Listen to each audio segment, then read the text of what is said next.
Hey, workout warriors, Jackie Elmer here, and today we are going to be making tomato basil soup, creamy tomato basil soup, and it's a modified recipe that I originally got from Williams-Sonoma, and then I converted it to be gluten-free and healthy fats and some different things like that. So I'm gonna walk you through the process. It's very simple, and you'll see that I like to make a lot of it and freeze it, and that's just another little tip for you so that if you're busy, who isn't, and life seems stressed and crazy, it's like anything, block your time accordingly and make the most of the time that you have and pre-plan a lot of that. So my hair is pulled back, putting on my apron because it's messy. I'm working with, tomato stuff. So anyway, all the ingredients are out here. Below is the actual recipe, but I'll kind of be walking you through some of it as we go along. So I am going to turn on, I'm gonna have to pull you here with me. I'm gonna turn on my pan. Got a big pan here, putting it on medium heat.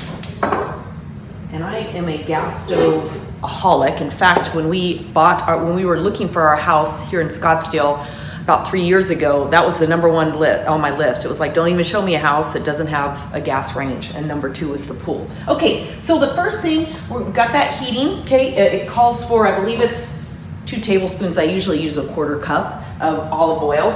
And again, like anything, you can transition your recipe to fit what it is that you want it to do. So I have the onions. Actually, I'm not gonna further chop these because they're gonna go in the blender later. So I have the onions pre-done.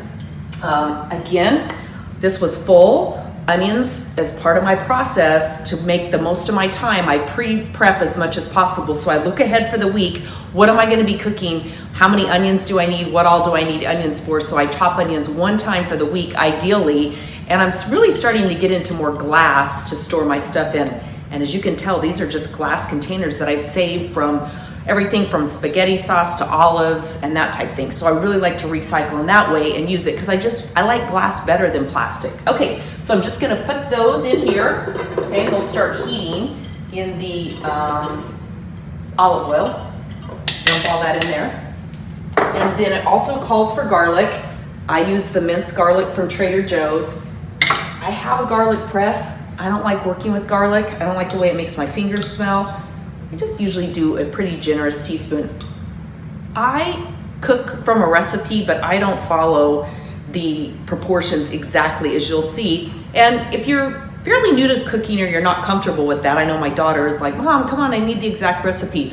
Follow the exact recipe and then begin to adapt it for what fits for you. And I like to use a little bit of the juice that's in here to put in as well. So we're gonna start that sauteing.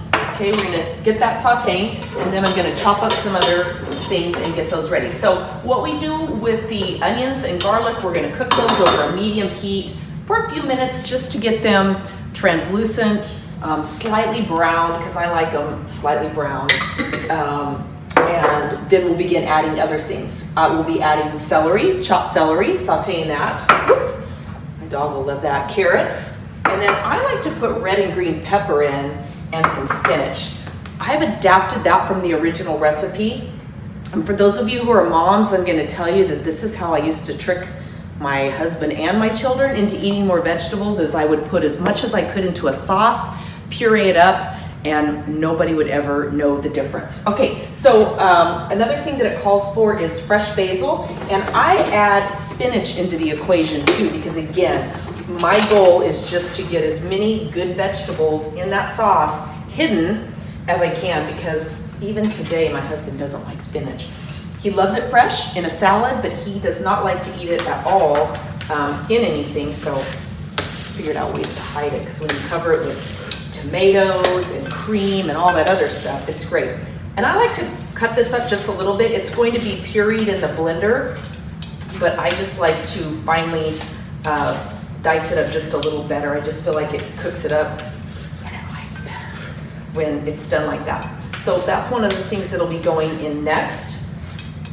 And then some other things with the recipe. I typically make my own. I'll be honest, I make my own vegetable or chicken broth. I don't have that prepared today, so I always have a container in my pantry for those last minute times when I need to make this, make whatever with a broth and I don't have it. Okay, so these are cooking.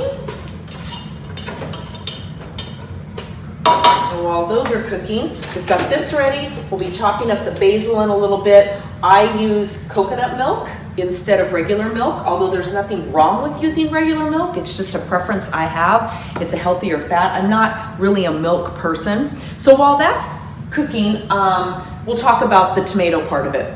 Lots of options with the tomatoes. I always keep these in my pantry. I buy unsalted just because I'm adding salt and I don't want it already pre-added in. Totally up to you. But if you can buy fresh tomatoes, roast them. You can roast them. It takes about 20 minutes I use my toaster oven. Just put them in there with a little bit of olive oil and roast them and then use fresh tomatoes. It's awesome. But again, I didn't have time, and I kind of wanted to do this really for those of you who really are stressed for time, working a full-time job, carting kids around and all that other stuff. I wanted to keep it simple for you. So I'm going to get these ready by blending them. So I'm going to pour these in. I'm going to do it I'm making a big batch because I like to freeze it. I like to freeze it for those nights when I'm by myself because my husband's an airline pilot, and even those times when we're together, so that I have quick meals that are healthy, that are already thought out. So again, part of your prep is to think ahead as to what you can make and freeze. So we're gonna just puree these real quick.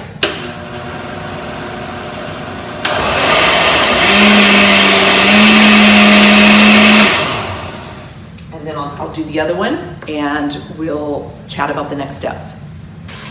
Okay, so I did the second round of these, and what I'm gonna do is I'm just pouring both pans now into a bowl, okay? Just so that I can have these to dump in when the time is right. And this bowl will help me when I get back to pureeing everything, because it'll help me go back and forth. All right, so you can hear our good stuff over here kicking in. So that's good. And now I'm gonna start adding in the rest of this stuff to start sauteing with it. So we're gonna start with celery. I'm gonna add that in. I'm gonna add my carrots in.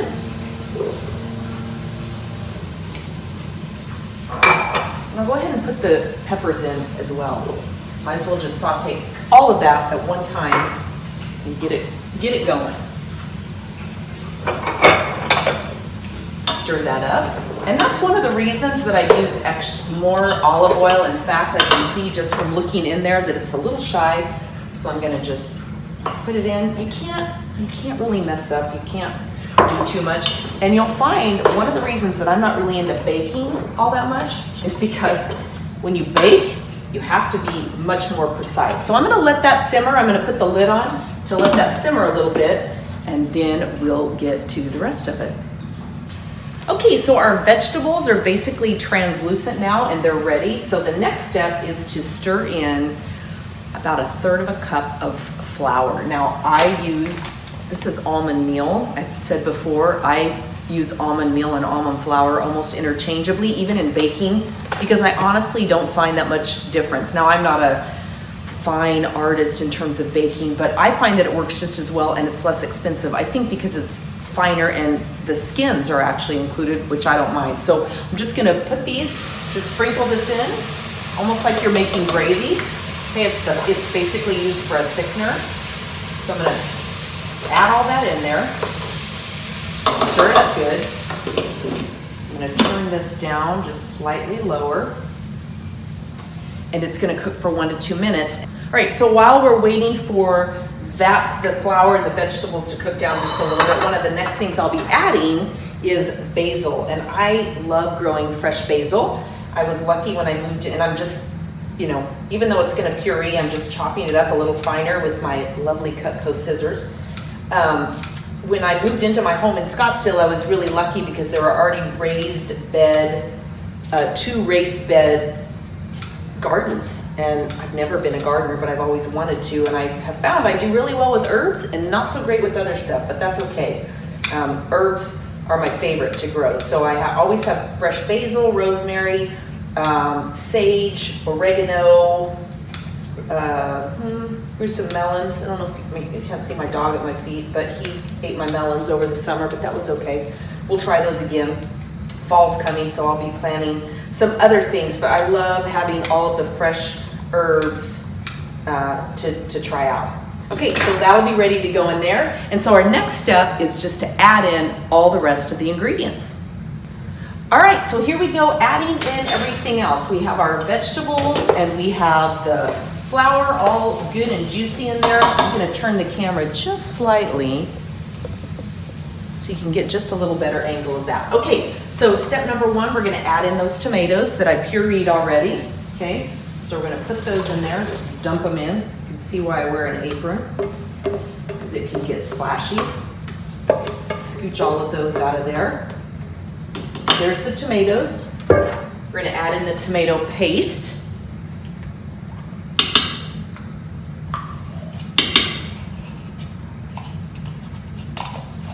All that yummy goodness. It's kind of funny. I love tomatoes in any way, shape, or form except raw.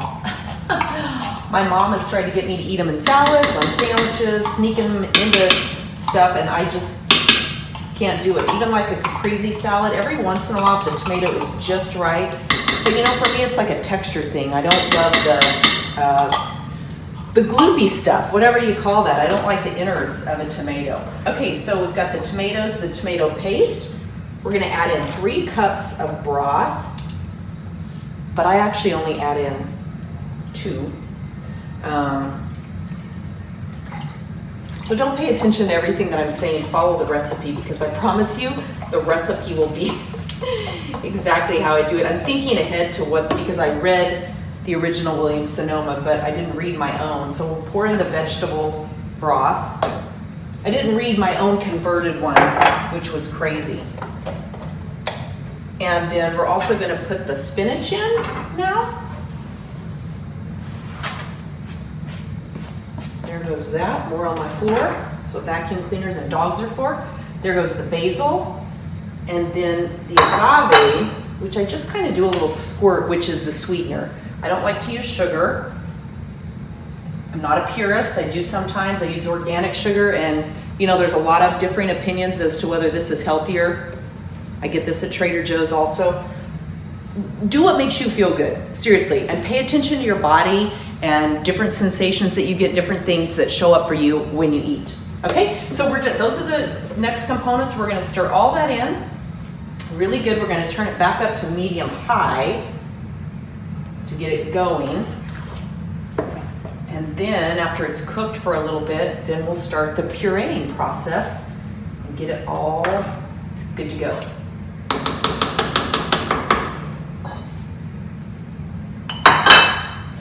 I'll be back. Okay, while this is simmering and getting itself ready for the next 20 minutes before we start pureeing it, I wanted to tell you, so I mentioned that this is basically 4 cups, and I just freeze this. So I'm only using 2. I just freeze this exactly like this in my freezer, inside in one of the little, you know, places where it sits upright, and then I know that I have it to use in the future. So if you don't have a plan for it for the rest of your week, I talk about pre-planning and making your, you know, food, your meal list and your grocery list. If you don't have a plan for this, it freezes very nicely. Okay, so guess what? The soup is ready to be pureed, further processed, and then mixed with the rest of it. So I'm just going to turn off the stove, transfer it over here so it's close and I spill less.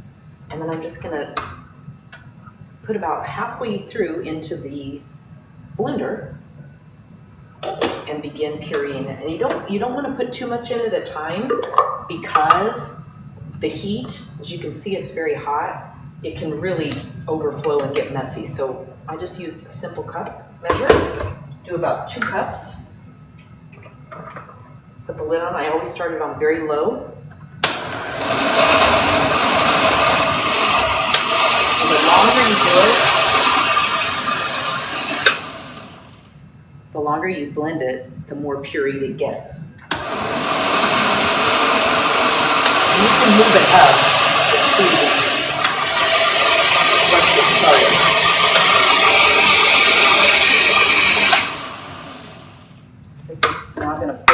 it in my bowl. It's nice and pureed.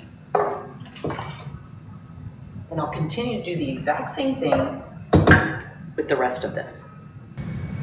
Okay, so the last of it is pureed, and we are just going to add it back into the pan, and then we'll add the rest of the ingredients. Okay, everything's back in the pan, so our next steps are to add the milk, which it calls for a cup. I'm gonna do 1.5 cups because I did a little bit over with my tomatoes.